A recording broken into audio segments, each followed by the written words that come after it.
वैसे हम इंसानों ने काफी सारी चीजों के बारे में काफी कुछ प्रिडिक्ट करना सीख लिया है। जैसे कि मौसम का पता हम ठीक ठाक लगा ही लेते हैं, कंपनी में कितना लॉस होगा, कितना प्रॉफिट होगा, शेयर मार्केट के बारे में बहुत सारी चीजें हम पता लगाते रहते हैं, सीखते रहते हैं। लेकिन जब बात आती है ह्यूमन नेचर की, तो यहाँ पर ना मामला थोड़ा गड़बड़ा जाता है और इसीलिए बहुत मुश्किल होता है कि सामने वाले के दिमाग में क्या चल रहा है ये जानना, या फिर उसकी प्रॉब्लम्स क्या है, वो कैसे डील कर रहा है, या उसे कैसे समझाना चाहिए, बहुत सारी बातें।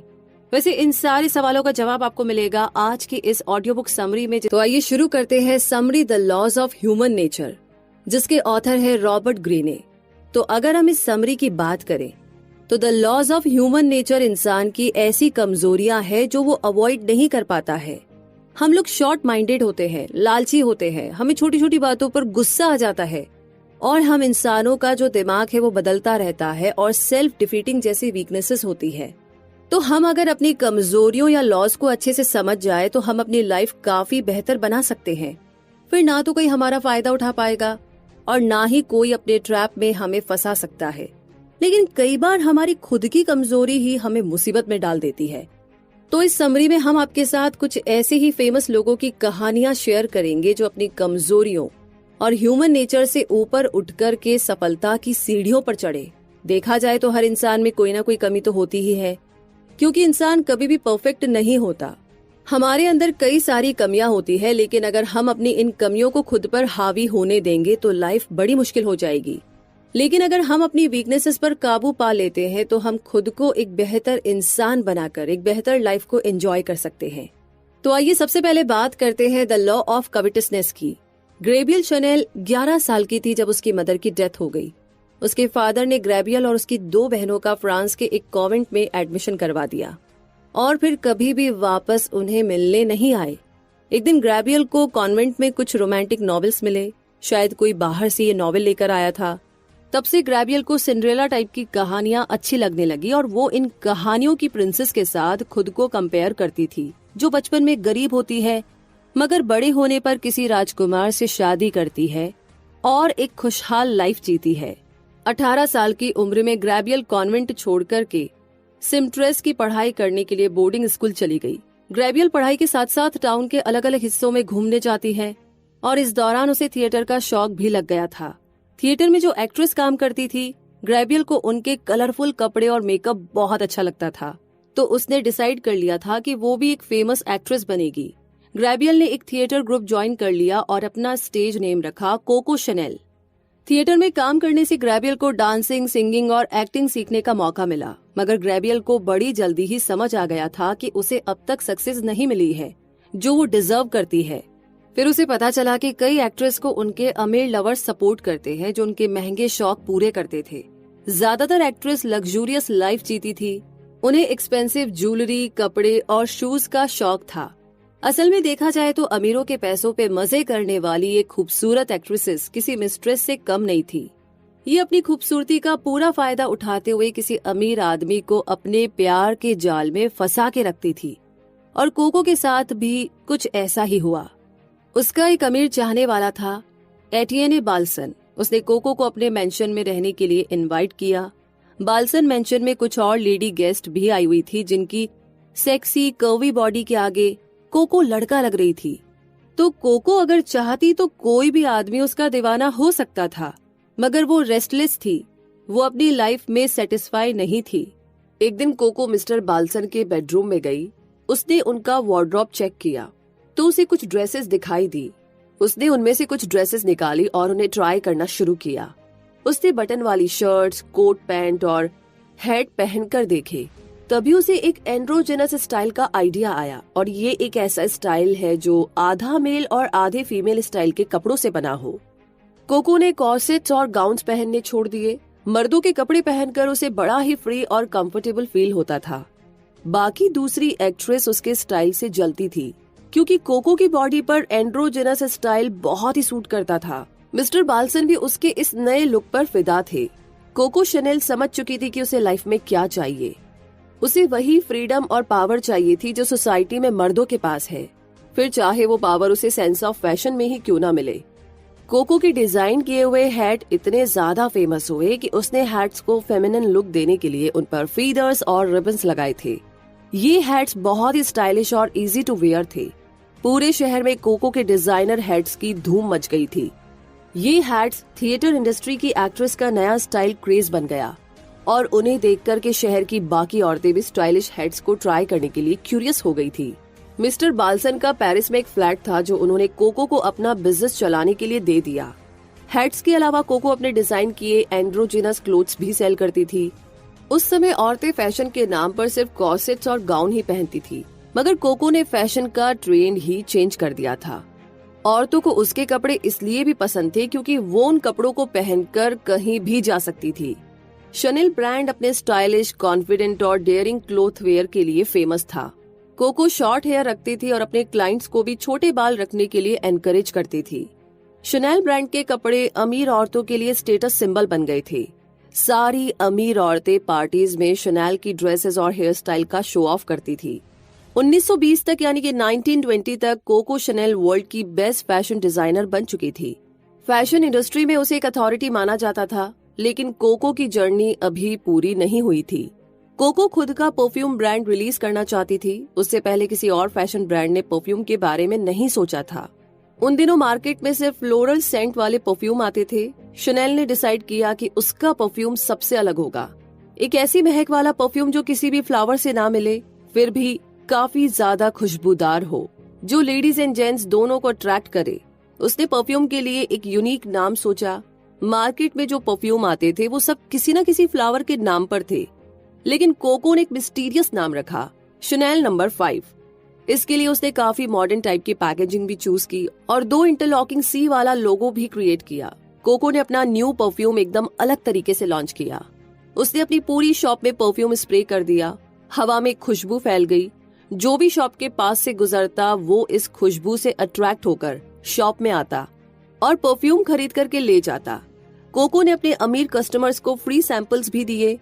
ये परफ्यूम सबको इतना पसंद आया कि सारे पेरिस के अमीर लोग शनेल नंबर 5 यूज करने लगे। इनफैक्ट ये परफ्यूम लोगों के सर चढ़कर बोला। शनेल नंबर 5 परफ्यूम हिस्ट्री का बेस्ट सेलिंग परफ्यूम बन गया। इंसान की फितरत होती है कि वो हमेशा ही मिस्ट्री और टैबू की तरफ अट्रैक्ट होता है और कोको शनेल इस ह्यूमन नेचर को बखूबी समझती थी।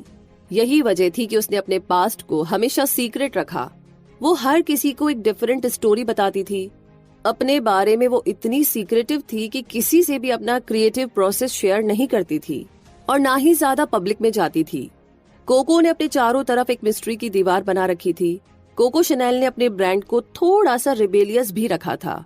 उसने स्टीरियोटाइप को चैलेंज किया था। सोसाइटी में औरतों को बड़े फेमिनाइन और डेलिकेट यानी छुई मुई वाली इमेज में देखा जाता था, लेकिन कोको ने औरतों के लिए जो कपड़े डिजाइन किए वो काफी डेयरिंग टाइप के थे, ट्रेडिशनल से एकदम अलग। कोको का स्टाइल बोल्ड और ब्यूटीफुल था। जैसा कि हमने पहले भी मेंशन किया है कि वो औरतों को शॉर्ट हेयर रखने के लिए एनकरेज करती थी, तो स्विम सूट से लेकर के लिटिल ब्लैक ड्रेस और अपने एंड्रोजनस स्टाइल क्लोथिंग से कोको ने सोसाइटी के नॉर्म्स बदल करके रख दिए थे। एक्चुअल में ये एक ट्रिक है कि परफ्यूम शनेल नंबर 5 नाम से पता नहीं चलता कि सेंट बना किस चीज से है, जबकि रियल में ये सेंट जास्मिन और बाकी फ्लावर्स का कॉम्बिनेशन है। इस तरह कोको शनेल ने पावर ऑफ डिजायर, मिस्ट्री और बिजनेस टैबू का यूज किया और अनलिमिटेड सक्सेस अचीव की। तो शनेल की इस कहानी के बाद अब आगे बात करते हैं द लॉ ऑफ सेल्फ साबोटाज। आइए इसे समझते हैं। अंटोन चेखोव रशिया के तांगरोंग टाउन में पैदा हुए। उसके फादर ग्रोसरी शॉप चलाते थे और मदर एक हाउसवाइफ थी। चेखोव के 4 भाई और एक बहन थी। चेखोव फैमिली काफी गरीब थी। चेखोव के फादर पावेल शराब पीकर के बच्चों को पीटते थे, चाहे उनकी कोई गलती हो या ना हो। फिर कुछ टाइम के बाद में चेखोव के बड़े भाई काफी बड़े हो गए। अब उन्हें और ज्यादा फादर की मार नहीं खानी थी, इसीलिए वो मॉस्को चले गए। निकोलाई को आर्टिस्ट बनना था और वो अलेक्जेंडर यूनिवर्सिटी में एडमिशन लेना चाहता था। दोनों भाई अपने शराबी फादर से दूर एक नई लाइफ को शुरू करना चाहते थे और पावेल भी अब अपने बेटों को रोक नहीं पाया। उसके ग्रोसरी स्टोर में कुछ खास कमाई नहीं हो रही थी। दिन ब दिन उधार बढ़ता ही जा रहा था। पावेल ना तो अपना काम ही संभाल पाया और ना ही अपनी फैमिली। एक रात वो घर छोड़कर के चुपचाप चला गया। जिन लोगों से उसने उधार लिया था वो उनसे बचने के लिए अपने दोनों बेटों की तरह घर छोड़ चुका था। फिर बाकी चेखोव फैमिली भी घर छोड़ने पर मजबूर हो गई। वो लोग भी मॉस्को चले आए। बस एंटोन ही अपनी स्टडीज को कंप्लीट करने के लिए अकेला रह गया था। उस टाइम एंटोन सिर्फ 16 साल का था। बेचारे के पास ना तो पैसा था, ना ही उसकी फैमिली उसके साथ थी। एंटोन किसी तरीके से अपना गुजारा कर रहा था। उसे सबसे ज्यादा गुस्सा अपने फादर पर आता था। कुछ टाइम तक वो डिप्रेशन में चला गया, मगर फिर उसने सोचा चाहे जो भी हो वो लाइफ की हर प्रॉब्लम को फेस करेगा, और वो फैमिली ट्यूटर बनकर के पैसे कमाने लगा। एंटोन ने सोच रखा था कि बड़े होकर के उसे डॉक्टर बनना है। इसके लिए वो काफी हार्ड वर्क भी कर रहा था। वो ज्यादा से ज्यादा बच्चों को ट्यूशन देने लगा। खुद वो टाउन लाइब्रेरी में जाकर के अपनी पढ़ाई करता था। लाइब्रेरी में फिक्शन पढ़ते हुए वो सपनों की दुनिया में खो जाता था। फिर धीरे धीरे एंटोन ने खुद स्टोरीज लिखना शुरू किया। वो एक सेल्फ मेड इंसान था और इस बात पर उसे खुद बड़ा प्राउड भी था। उसका टाउन तांगरोंग पहले जैसा ही था, पर एंटोन बदल गया था। वो और ज्यादा नॉलेज हासिल करना चाहता था। इसी बीच मास्को से बड़े भाई ने लेटर भेजा कि फादर ने सबको फिर से तंग करना शुरू कर दिया है। एंटोन ने अलेक्जेंडर को वापस लिखा कि फादर की टेंशन छोड़ो और खुद को इम्प्रूव करने पर ध्यान दो। उसने मिखाइल से बोला कि ये कभी मत सोचो कि तुम वर्थलेस हो, तुम्हें औरों से ज्यादा अपना सेल्फ वर्थ साबित करना है। एंटोन ने अपने फादर को उनकी हरकतों के लिए माफ कर दिया था। उन्हें लगा शायद बचपन में उनके फादर की भी खूब पिटाई होती होगी। एंटोन के फादर पावेल के अंदर जो भी नेगेटिविटी थी, उसकी वजह ये थी कि उनके फादर ने उन्हें आर्टिस्ट नहीं बनने दिया और एक मर्चेंट बनने पर मजबूर कर दिया था। एंटोन और उसके भाई बहनों को बिटरनेस और गुस्सा विरासत में मिल रहा था, लेकिन एंटोन गुस्से और नफरत भरी लाइफ को नहीं जीना चाहते थे। वो चाहते थे कि उनकी और उनके सिबलिंग्स की लाइफ भी औरों की तरह नॉर्मल और खुशहाल हो। उन्हें लाइफ में किसी से भी रहम की भीख नहीं चाहिए थी।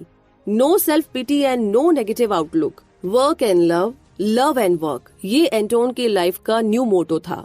और यही चीज वो अपने सिबलिंग्स यानी कि अपने भाई बहनों और बाकी लोगों के साथ भी शेयर करना चाहता था, जिससे हर कोई लाइफ में खुश रह सके। अपनी शॉर्ट स्टोरीज और प्लेस के जरिए एंटोन ने वर्क एंड लव का मैसेज दिया।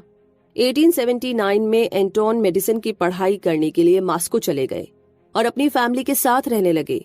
उनके परिवार की हालत बड़ी खराब थी। एंटोन को देखकर के बड़ा दुख हुआ। उनकी फैमिली रेड लाइट डिस्ट्रिक्ट के एक टूटे फूटे बेसमेंट में रहती है, जहां ना तो कोई विंडो थी और ना ही कहीं से लाइट आती थी, और ऊपर से फैमिली का माहौल भी खराब था। उनके फादर छोटी मोटी जॉब्स करते थे और माँ दिन रात घरों के कामों में उलझी रहती थी। फादर को शराब की लत के साथ बाजारू औरतों का भी चस्का था। एंटोन के छोटे भाई बहनों ने स्कूल जाना छोड़ दिया था। अलेक्जेंडर और निकोलाई आर्टिस्ट और राइटर थे, लेकिन उन्हें भी शराब की लत पड़ चुकी थी। एंटोन ने सोच लिया था कि वो अपनी फैमिली को चेंज करके ही रहेंगे। शुरुआत उन्होंने घर की साफ सफाई और बर्तन धोने से की। ये देखकर भाइयों को शर्म आई और वो भी उनकी मदद करने लगे। एंटोन को जो मेडिकल स्कॉलरशिप मिलती थी उसे वो सेव करते थे। अपने छोटे भाई बहनों को दोबारा स्कूल भेजने के लिए उन्होंने काफी मेहनत की। अपने फादर के लिए उन्होंने एक अच्छी जॉब ढूंढी और फैमिली के रहने के लिए एक अपार्टमेंट भी, जो पहली वाली जगह से काफी बेहतर था। फाइनली एंटोन का परिवार अब पहले से बेहतर सिचुएशन में था। एंटोन चेखोव ने एक बार बोला था कि मेडिसिन मेरी वाइफ है और लिटरेचर मेरी मिस्ट्रेस। उन्होंने अपने परिवार को बर्बाद होने से बचाया था। यही नहीं, उन्होंने सखालिन आइलैंड के प्रिजनर्स की सिचुएशन इम्प्रूव करने के लिए काफी मदद की। एंटोन ने अपनी राइटिंग के थ्रू उनकी टेरिबल सिचुएशन को एक्सपोज किया था। इंसान के अंदर सेल्फ साबोटाज की टेंडेंसी होती है। जब लोग किसी प्रॉब्लम में फंस जाते हैं तो अपनी लाइफ और भी मिजरेबल बना लेते हैं, मगर एंटोन चेखोव इस बात से अग्री नहीं करते थे। उनका मानना था कि इंसान चाहे तो अपने एटीट्यूड से अपने हालात भी बदल सकता है। उनकी लाइफ का एक सिंपल और पावरफुल मोटो था, वर्क एंड लव। एंटोन गरीबी में पले बड़े, फिजिकल अब्यूज से गुजरे। एक होपलेस सिचुएशन में उनका पूरा बचपन बीता था, मगर एंटोन चेखोव एक ऐसे इंसान थे जिन्होंने सब कुछ फेस किया, मगर अपना मोराल कभी भी डाउन नहीं होने दिया। और एक ब्रेव इंसान वही होता है जो मुश्किल से मुश्किल हालात में भी खुद को टूटने ना दे। एंटोन की इसी राइट एटीट्यूड ने ना सिर्फ उनकी बल्कि दूसरों की जिंदगी को भी बेहतर बना दिया था। अपनी डेस्टिनी के लिए कभी अपने हालात को ब्लेम ना करें। आपके आसपास चाहे कितने भी नेगेटिव लोग रहते हो, आप खुद कभी भी नीचे मत गिरो। चॉइस आपके हाथ में है, ये आपकी लाइफ है, इसे चाहे जैसा बना लो। तो एंटोन चेखोव की इस स्टोरी से हम काफी कुछ सीख सकते हैं और अपनी लाइफ को एक राइट डायरेक्शन दे सकते हैं। तो इसी कहानी के साथ आगे बढ़ते हैं और बात करते हैं द लॉ ऑफ एमलेसनेस। आइए इसे समझते हैं इस कहानी से। मार्टिन लूथर किंग जूनियर का जन्म एक मिडिल क्लास ब्लैक फैमिली में हुआ था। वो लोग जॉर्जिया एटलांटा के रहने वाले थे। मार्टिन के फादर, जो कि एक बड़े चर्च के पादरी थे, वो चाहते थे कि उनका बेटा कॉलेज में थियोलॉजी पढ़े और जब रिटायर हो तो उनकी तरह एक पादरी बन जाए। हालांकि मार्टिन ने अपने फादर की बात मानी और थियोलॉजी भी पढ़ी, मगर वो अपनी नॉलेज यहीं तक लिमिट नहीं रखना चाहते थे। मार्टिन लूथर ने कार्ल मार्क्स की लिखी किताबें पढ़ी थी और मार्क्स और गांधी जी के विचारों से काफी इंस्पायर हुए।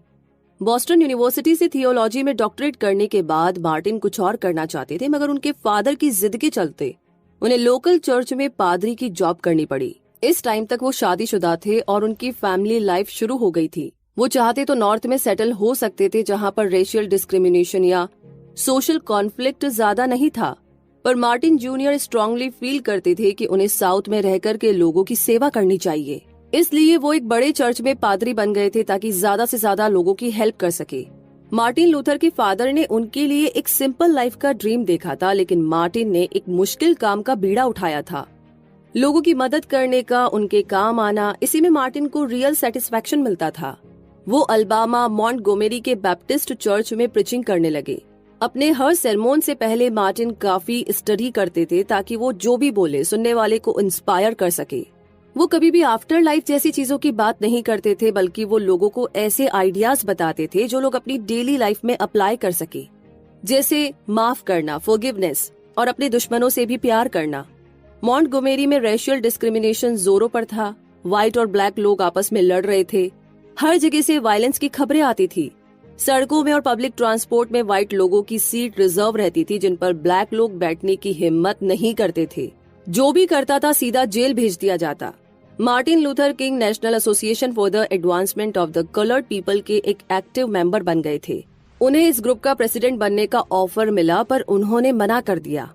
वो चर्च के थ्रू ही लोगों को सर्व करने में बिलीव करते थे। हालांकि प्रेसिडेंट पोस्ट का ऑफर रिजेक्ट करने के बावजूद वो NAACP से जुड़े रहे। उन्हें लोग डॉक्टर किंग के नाम से जानते थे। 1955 यानी कि 1955 में मोंटगोमेरी में कुछ ऐसा इंसिडेंट हुआ जिससे एक काफी बड़ा प्रोटेस्ट मूवमेंट शुरू हो गया। एक ओल्ड ब्लैक लेडी रोजा पार्क्स पब्लिक ट्रांसपोर्ट की बस में व्हाइट लोगों की सीट पर बैठ गई थी। उसे उठने के लिए बोला गया तो उसने साफ मना कर दिया था और फिर उसे अरेस्ट कर लिया गया। रोजा पार्क्स NAACP की एक्टिव मेंबर थी। उसके अरेस्ट होने की न्यूज तेजी से फैल गई। पूरी ब्लैक कम्युनिटी ने एक साथ मिलकर के मोंटगोमेरी की पब्लिक बसेस का बाइकॉट कर दिया था। एक दिन की स्ट्राइक एक हफ्ते तक चली और फिर कई हफ्तों तक चलती रही। ब्लैक लोग अपने काम पे या तो पैदल जाते थे या कार पूलिंग करके। अब ब्लैक कम्युनिटी ने डिसाइड किया कि वो लोग और ज्यादा बड़ा और स्ट्रॉन्ग ऑर्गेनाइजेशन बनाएंगे, जिसका नाम होगा मोंटगोमेरी इम्प्रूवमेंट एसोसिएशन। एक बार फिर डॉक्टर किंग को लीड करने के लिए बुलाया गया और इस बार मार्टिन लूथर मान गए। उन्हें लगा कि लोगों को वाकई में उनकी जरूरत है, इसीलिए उन्हें लोगों की हेल्प करनी चाहिए। यहाँ पर डॉक्टर किंग ने कई इंस्पायरिंग स्पीचेस दी। उन्होंने नॉन वायलेंस और पैसिव रेजिस्टेंस पर ज्यादा जोर दिया। गांधी जी का उन पर बड़ा इन्फ्लुएंस था, इसीलिए वो गांधी की तरह अहिंसा के सपोर्टर थे। उन्होंने ब्लैक लोगों को डिस्क्रिमिनेशन का प्रोटेस्ट पीसफुल तरीके से करने के लिए बोला, ताकि एंड में उनकी जीत हो। लोग अगर चाहे तो बाइकॉट और प्रोटेस्ट करते रहे, मगर कोई वायलेंस ना करे। डॉक्टर किंग ब्लैक लोगों के साथ इस लड़ाई में तब तक खड़े रहे जब तक कि मॉन्टगोमेरी में सेग्रेशन को कम्प्लीटली रिमूव नहीं कर लिया गया। लेकिन मार्टिन लूथर किंग के लिए ये एक बहुत बड़ा रिस्क था। उन्हें व्हाइट लोगों से डेथ थ्रेट मिल रही थी। पुलिस ने उन्हें ओवर स्पीडिंग के लिए अरेस्ट कर लिया क्योंकि वो उनका प्रोटेस्ट मूवमेंट रोकना चाहते थे। कोर्ट ट्रायल से पहले डॉक्टर किंग को एक कॉल आई। कोई आदमी फोन पर बोल रहा था, निगर, अगर तुम 3 दिन के अंदर टाउन छोड़कर नहीं गए तो हम तुम्हारे घर के साथ साथ तुम्हारी खोपड़ी भी उड़ा देंगे। अब मार्टिन को अपनी वाइफ और अपनी न्यूबॉर्न बेबी की फिक्र होने लगी। उन्हें लगा जैसे उनके कंधों पर एक बर्डन आ गया हो। वो गॉड से प्रे करने लगे और बोले कि गॉड, मैं बहुत ही कमजोर फील कर रहा हूँ, मेरी हिम्मत खो चुकी है, मुझे कुछ समझ में नहीं आ रहा है कि क्या करूँ। मार्टिन ऊपर वाले के ध्यान में डूबे हुए थे कि तभी उन्हें लगा जैसे कोई उस गहरे सन्नाटे और कंसंट्रेशन के बीच में उनसे कह रहा हो, मार्टिन लूथर किंग, जो सही हो उसका साथ दो, सच्चाई और इंसाफ के लिए लड़ो। और कुछ दिनों के बाद ही उनके घर को किसी ने बॉम्ब से उड़ा दिया था। ये ऊपर वाले का चमत्कार ही कहा जाएगा कि उनकी वाइफ और बेटी इस हादसे में बाल बाल बच गई थी। गुस्साए हुए ब्लैक लोग उनके घर आए। लोगों को उनसे पूरी हमदर्दी थी। वो अब व्हाइट लोगों पर अटैक करने की तैयारी करने लगे, मगर डॉक्टर किंग अब बोले कि हमें अपने दुश्मनों से नफरत नहीं करनी चाहिए, बल्कि उनसे प्यार करना चाहिए। हम उनके साथ अच्छा बिहेव करेंगे और उन्हें शो कराएंगे कि हम उन्हें अपना दुश्मन नहीं समझते। इसके कुछ महीने बाद सुप्रीम कोर्ट से जजमेंट आया, नया रूल निकला कि मोंटगोमेरी की बसेस में अब व्हाइट लोगों के लिए सीट्स रिजर्व नहीं होगी। अब ब्लैक लोग बिना डरे पब्लिक ट्रांसपोर्ट को यूज कर सकते थे। मार्टिन लूथर किंग पहले ऐसे ब्लैक थे जो किसी भी सीट पर बैठने के लिए फ्री थे। ब्लैक लोगों के लिए ये एक हिस्टोरिक डे था। ह्यूमंस में एक और टेंडेंसी होती है एमलेसनेस की। एक टाइम था जब मार्टिन लूथर किंग खुद नहीं जानते थे कि उनकी लाइफ का पर्पस क्या है। उनके फादर ने उन पर जो प्रेशर डाला था वो उन्हें ऊपर उठने ही नहीं दे रहा था। वो अपना रास्ता खुद सिलेक्ट करना चाहते थे, लेकिन एक बेटे के तौर पर वो अपनी ड्यूटी भी निभाने को मजबूर थे। फिर कुछ ऐसी बातें हुई जिससे डॉक्टर किंग को एक मीनिंगफुल पाथ मिला। उन्हें अपना एम मिल चुका था। लोगों को सही रास्ता दिखाना और ह्यूमैनिटी की सेवा करना ही डॉक्टर किंग को सेटिस्फैक्शन देता था। शुरुआत में बाकियों की तरह उन्हें भी डर लगा और हेजिटेशन हुई, पर फाइनली उन्हें हिम्मत मिली कि वो अपने अंदर की आवाज को सुने। उन्हें जान से मारने की धमकियां मिल रही थी, फिर भी डॉक्टर किंग अपना फर्ज निभाते रहे। मार्टिन लूथर किंग को हिस्ट्री हमेशा याद रखेगी, क्योंकि उनके हार्ड वर्क और एफर्ट से ही ब्लैक लोगों पर हो रहे डिस्क्रिमिनेशन का अंत हुआ, जो कि ह्यूमैनिटी पर एक ब्लैक स्पॉट की तरह था। एक हायर पर्पस के साथ मार्टिन लूथर किंग लाखों लोगों की लाइफ में एक पॉजिटिव चेंज लेकर आए, जिसे लोग हमेशा याद रखेंगे। तो द लॉ ऑफ एमलेसनेस को समझने के बाद में अब हम समझते हैं द लॉ ऑफ फिकलनेस के बारे में। क्वीन एलिजाबेथ सिर्फ 25 साल की उम्र में इंग्लैंड की रानी बन गई थी। ये 1559 यानी कि 1559 की बात है। तब ये ट्रेडिशन था कि जो भी नया किंग या क्वीन बनेगा, पूरे लंदन में उसका प्रोसेशन होगा। क्वीन जब रानी बनी उस टाइम इंग्लैंड क्राइसिस से गुजर रहा था। गवर्नमेंट के ऊपर काफी ज्यादा उधारी थी, सोसाइटी में चोर और भिखारियों की भरमार थी, और क्वीन के सामने सबसे बड़ा चैलेंज था प्रोटेस्टेंट्स और कैथोलिक क्रिश्चियंस के बीच की लड़ाई। क्वीन के फादर हेनरी 8 ने प्रोटेस्टेंट्स को कंट्री का ऑफिशियल लैंग्वेज डिक्लेयर कर दिया था। उसके बाद उनकी बड़ी बेटी क्वीन मैरी की लीडरशिप चली और उसने डिक्लेयर कर दिया कि इंग्लैंड में सिर्फ कैथोलिक रिलीजियन ही रहेगा, और इस तरह कंट्री में एक ब्लडी सिविल वॉर शुरू हो गई। यही वजह थी जो क्वीन मैरी को ब्लडी मैरी भी बोला जाता है। क्वीन एलिजाबेथ के रानी बनने पर लोग ज्यादा खुश नहीं थे, क्योंकि उन्हें लीडरशिप का कोई भी एक्सपीरियंस नहीं था। कोई नहीं जानता था कि वो इंग्लैंड में क्या चेंजेस लेकर आएगी। उनका रियल नेम था एलिजाबेथ ट्यूडोर। वो हेनरी 8 और एने बोलिन की बेटी थी। एने बोलिन हेनरी की सेकंड वाइफ थी, जिसका उसने सर कटवा दिया था। एलिजाबेथ तब सिर्फ 3 साल की थी। इंग्लैंड के लोग उनके बारे में, उनकी पर्सनैलिटी के बारे में कुछ भी नहीं जानते थे। क्वीन के रानी बनने पर एक ग्रैंड प्रोसेशन हुआ। पूरे लंदन को सजाया गया था। म्यूजिशियंस और बड़े बड़े आर्टिस्ट लोगों को एंटरटेन करने के लिए बुलाया गया था। क्वीन एलिजाबेथ ने एक एलिगेंट गोल्डन कलर का रॉब पहना था, जिसमें काफी प्रीशियस जेम्स जुड़े हुए थे। लोग ये देखकर के हैरान रह गए कि उनकी नई रानी लोगों से घुल मिल रही थी। वो बड़े सिंपल और प्यार भरे लहजे में बात कर रही थी। एक ओल्ड लेडी ने उन्हें रोज मैरी की टहनी दी। पूरे प्रोसेशन के दौरान क्वीन एलिजाबेथ वो टहनी अपने हाथों में पकड़े रही। वो पब्लिक की तरफ देख करके स्माइल कर रही थी, उनकी आंखों में देख रही थी, उनकी बातें सुन रही थी। उस दिन से क्वीन ने अपने लोगों का दिल जीत लिया था। बाकी रॉयल मेंबर आम जनता से डिस्टेंस मेंटेन करते थे, मगर क्वीन ने ऐसा नहीं किया। वो ऐसी नहीं थी। उनके चीफ एडवाइजर विलियम सेसिल का एक सीक्रेट प्लॉट था कि वो रानी को हटा करके टेक ओवर कर लेंगे, क्योंकि सेसिल को लगता था कि एक औरत कभी भी एक ट्रू लीडर नहीं बन सकती। ब्लडी मैरी की गलती से इंग्लैंड की जो बर्बादी हुई थी, उसे अब तक वो भूले नहीं थे। सेसिल और बाकी एडवाइजर्स ने प्लानिंग की कि वो लोग कभी भी क्वीन को इंडिपेंडेंटली डिसीजन नहीं लेने देंगे जब तक कि उनकी शादी ना हो जाए। फिर जो नया राजा होगा वही ट्रू अथॉरिटी होगा। हेनरी 8 खुद अपने एडवाइजर्स के भरोसे रहते थे। इंग्लैंड में उनके एडवाइजर्स का राज चलता था, जबकि हेनरी जानवरों के शिकार और खूबसूरत औरतों के साथ बिजी रहते थे। पर क्वीन एलिजाबेथ अपने फादर और सिस्टर से एकदम अलग थी। स्टेट के हर मामले में रानी का पूरा इन्वॉल्वमेंट था। वो आधी रात के बाद तक काम करती थी। रानी का ये डेली रूटीन था। सेसिल ने कभी उम्मीद भी नहीं की थी कि क्वीन एलिजाबेथ एक डेडिकेट लीडर बनेगी। फॉरेन अफेयर्स को हैंडल करने के लिए क्वीन एलिजाबेथ की एक बहुत ही इंटरेस्टिंग स्ट्रेटेजी थी। स्पेन ने जब यूरोप में वॉर शुरू करनी चाही तो क्वीन ने फ्रांस के लीडर से शादी का इंटेंशन दिखाया, और रिजल्ट ये हुआ कि स्पेन इस इंग्लिश फ्रेंच अलायंस से डर कर के पीछे हट गया। अगर फ्रांस और स्पेन कभी ट्रबल करते तो क्वीन ऑस्ट्रिया के आर्कड्यूक को फेवर करके इंग्लिश ऑस्ट्रियन अलायंस का हिंट दे देती थी, और जब रानी अपने मकसद में कामयाब हो जाती तो उसके इंटेंशन ठंडे पड़ जाते। एक ऐसा टाइम भी आया जब पार्लियामेंट ने थ्रेट दिया कि अगर रानी ने जल्दी ही शादी नहीं की तो वो मोनार्ची यानी रॉयल फंडिंग को बंद कर देंगे।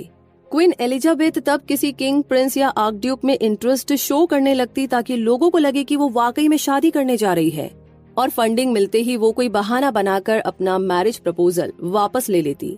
क्वीन एलिजाबेथ ने शादी से बचने के लिए कई सालों तक ये ट्रिक आजमाई, और सच तो ये था कि वो इतनी जल्दी शादी नहीं करना चाहती थी। क्वीन एलिजाबेथ ने साबित कर दिया था कि वो अपने दम पर इंग्लैंड का राज चला सकती है। रानी को ना तो कोई एडवाइजर्स और ना ही उनके सूटर्स कभी चैलेंज कर पाए। वैसे इंसानों में एक और टेंडेंसी होती है फिकलनेस की, यानी हम लोग अक्सर बड़े गैर जिम्मेदार एक्शन ले लेते हैं। अक्सर पॉलिटिकल लीडर्स समझते हैं कि उनके पास पावर और पोजीशन है तो वो जो चाहे कर सकते हैं, और बदले में लोग बिना कोई सवाल किए उनके हर फैसले, हर डिसीजन को फॉलो करे। लेकिन ऐसा नहीं है। क्वीन एलिजाबेथ ने ये बात बखूबी समझी थी। उन्होंने हमेशा अपनी रिस्पॉन्सिबिलिटी को बड़ा ही सीरियसली लिया।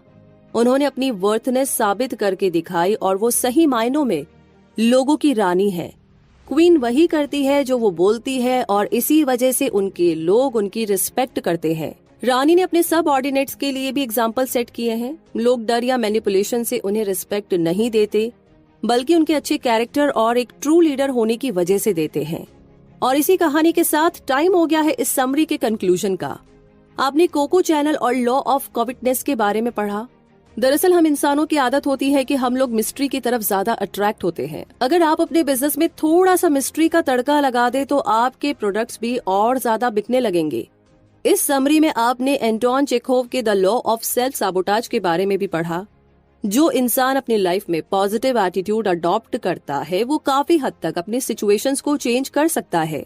साथ ही आपने यहाँ पर मार्टिन लूथर किंग जूनियर के बारे में भी पढ़ा, और लॉ ऑफ एमलेसनेस भी। जिसके पास लाइफ में कोई हायर पर्पस होता है तो वो इंसान कभी भी फेल नहीं हो सकता।